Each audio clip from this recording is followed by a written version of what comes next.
Everyone, আসসালামু আলাইকুম। আশা করছি সবাই অনেক অনেক ভালো আছেন। তো আজকে নতুন আরও একটা রেসিপি নিয়ে হাজির হয়েছি। আজকে শেয়ার করব চুলায় কিভাবে আপনারা পিৎজা তৈরি করবেন, সেটাই আপনাদের সাথে শেয়ার করব। আজকে আমি বিফ পিৎজা তৈরি করে দেখাবো। আশা করছি ভালো লাগবে। ভালো লাগলে অবশ্যই একটা লাইক দিবেন, সুন্দর একটা কমেন্ট করবেন, আর আমার চ্যানেলটিকে সাবস্ক্রাইব করে আমাকে সাপোর্ট করবেন। তাহলে চলুন দেখে নেই কী কী লাগছে পিৎজা তৈরি করতে। প্রথমে একটা বাটিতে আমি হাফ কাপ কুসুম গরম পানি নিয়েছি। এর সাথে আমি দিয়ে দিচ্ছি 1 চা চামচ পরিমাণ চিনি, 1 চা চামচ পরিমাণ ইস্ট, দিয়ে দিচ্ছি 2 চা চামচ পরিমাণ গুঁড়া দুধ। এরপর এটাকে আমি ভালোভাবে মিশিয়ে 5 মিনিটের জন্য এটাকে এক সাইডে রেখে দেব। 5 মিনিট পর ফিরে আসছি। তো দেখতে পাচ্ছেন কতটা সুন্দর ফুলে উঠেছে। তো এটা দিয়ে আমি একটা ডো তৈরি করে নেব। তো ডো তৈরি করার জন্য আমি 2 কাপ পরিমাণ ময়দা নিয়েছি এখানে। এর সাথে 1 চা চামচ পরিমাণ লবণ, 1 চা চামচ পরিমাণ বেকিং পাউডার, ঘি দিয়ে দিচ্ছি 2 চা চামচ পরিমাণ। এখানে আপনারা ঘির পরিবর্তে তেল ইউজ করতে পারেন। এখানে আমি একটা ডিম দিয়ে দিচ্ছি,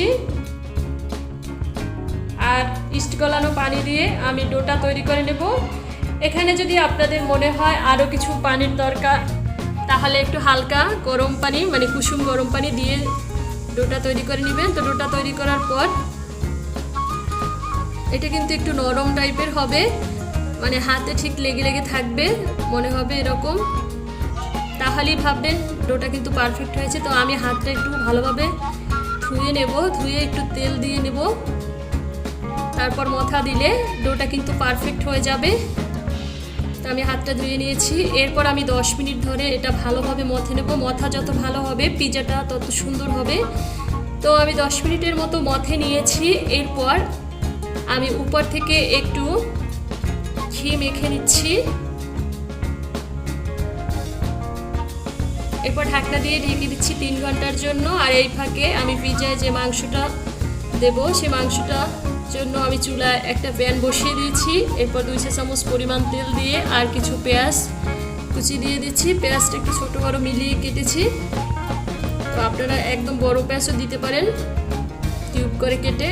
এরপর আমি 1 চা চামচ পরিমাণ পেঁয়াজ বাটা দিয়ে দিচ্ছি, রসুন আর আদা বাটা হাফ চা চামচ করে। এরপর 1-2 মিনিটের মতো আমি জাল করে নিচ্ছি। সামান্য পরিমাণে পানি দিয়ে দিচ্ছি। এরপর দিয়ে দিচ্ছি হলুদের গুঁড়া 1 চা চামচ পরিমাণ, মরিচের গুঁড়া 1 চা চামচ পরিমাণ, জিরা গুঁড়া হাফ চা চামচ পরিমাণ, ধনিয়া গুঁড়া হাফ চা চামচ পরিমাণ, আর গরম মশলার গুঁড়া দিয়ে দিচ্ছি 1 চা চামচ পরিমাণ। এরপর সামান্য পরিমাণে পানি দিয়ে আমি মশলাটাকে খুব ভালোভাবে কষিয়ে নেব। এরপর টেস্ট অনুযায়ী লবণ দিয়ে দিচ্ছি। এরপর এখানে গরুর মাংস, রান্না করা মাংস আমি ছোট ছোট করে কেটে তো এখানে দিয়ে দিয়েছি। এরপর 2-3 মিনিট জাল করার পর আমি দিয়ে দিচ্ছি 1 চা চামচ পরিমাণ সয়া সসটা দিয়ে আরও 2-3 মিনিট জাল করলেই রান্নাটা হয়ে যাবে।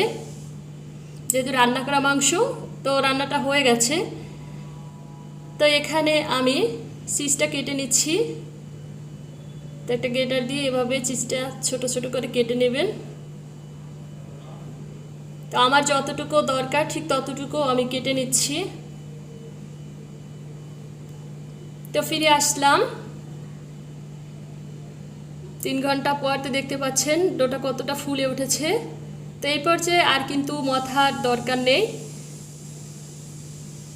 তো এবার এখান থেকে নিয়ে হাত দিয়ে তৈরি করবেন। তো একটা আমি এখান থেকে 1 টুকরা নিয়ে প্যানে বসিয়ে দিয়েছি। তো প্যানে একটু ঘি মেখে নিচ্ছি। তো আপনারা ব্রাশ দিয়ে এটা মেখে নেবেন। এরপর হাত দিয়ে এটা তৈরি করা যায়, আপনারা চাইলে বেলেও দিতে পারেন। তো এটা বেলার কিন্তু দরকার নেই। তো সাইড থেকে একটু উঁচু হবে আর মাঝখানের অংশ একটু পাতলা হবে, যাতে পুরটা দিলে পড়ে না যায় সেভাবে। এরপর মাঝখানে একটু কাঁটা চামচ দিয়ে আমি এভাবে কেচে দিচ্ছি, এতে করে ভালোভাবে সিদ্ধ হবে।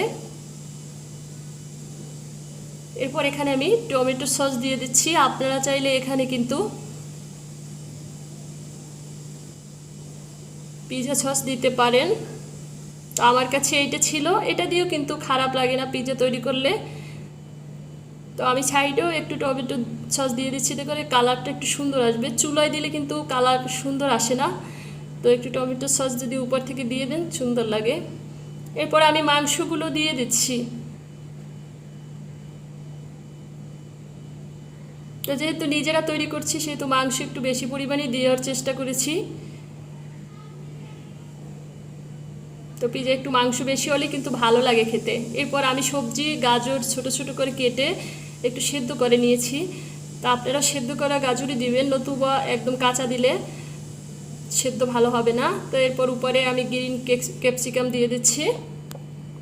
আপনার এখানে লাল ক্যাপসিকাম আছে তো সেটাও দিতে পারেন। এরপর উপর থেকে চিজ দিয়ে দিচ্ছি।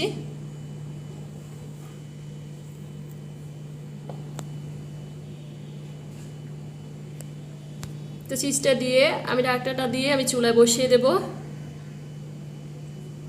আর ছিদ্রটা আমি আটকে দিয়েছি। তো চুলায় দিয়ে দিচ্ছি। চুলায় দেওয়ার পর এটা আমি 5 মিনিট মিডিয়াম আঁচে জাল করব, এরপর আরও 10 মিনিট লো আঁচে জাল করব। তো সর্বমোট 15 মিনিট লাগবে। তো 15 মিনিট পর আমি উঠিয়ে নিয়েছি। তো দেখতে পাচ্ছেন এটা কতটা সুন্দর হয়েছে। তো কালারটা কিন্তু সুন্দর এসেছে দেখতে পাচ্ছেন সাইড থেকেও, শুধুমাত্র টমেটো সস দেওয়ার কারণে। এরপর আমি একটা প্লেটে নিয়ে নিচ্ছি। প্লেটে নিয়ে আপনাদের একটু কেটে দেখাচ্ছি। তো দেখতে পাচ্ছেন কতটা সুন্দর হয়েছে। এভাবে বাসায় বসে অবশ্যই ট্রাই করবেন। তো ভিউয়ার্স, হয়ে গেল আমার বিফ পিজা। আশা করছি আজকের এই রেসিপিটি আপনাদের কাছে অনেক ভালো লেগেছে।